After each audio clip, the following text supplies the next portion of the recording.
ঘূর্ণিঝড় রিমালের আঘাতে লন্ডভন্ড বরগুনা উপকূল, বসতভিটা হারিয়ে নিঃস্ব কয়েক হাজার পরিবার।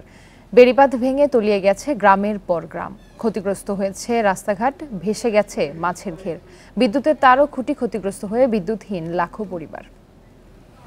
দেশের এক নম্বর গ্লুকোজ ব্র্যান্ড গ্লুকোম্যাক্স টি একই এনার্জিতে এলো নতুন প্যাকে।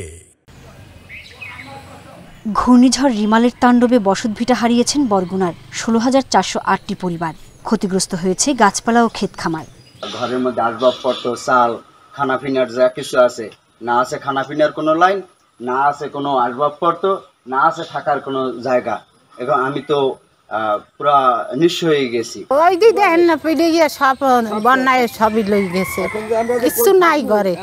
5 থেকে 7 ফুট উচ্চতার জলোচ্ছ্বাসে পায়রা, বলেশ্বর ও বিষখালী নদীর বেড়িবাঁধ ভেঙে প্লাবিত হয়েছে 3 শতাধিক গ্রাম।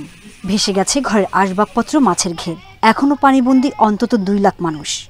যে ঘর দুয়ার আল্লাহ তো সবই তো দেখতেছে, সব ভেঙে গেছে, কিছু নাই।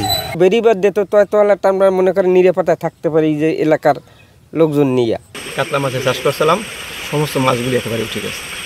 2-2.5 লক্ষ টাকার মাছ আমার পুষ্কুনি ছিল, 2টা পুষ্কুনি, গ্রামের বাড়ির পুষ্কুনি এবং পিছনে একটা কলা বাগান। হ্যাঁ, কোথায় গেছে কোনো খবর নেই।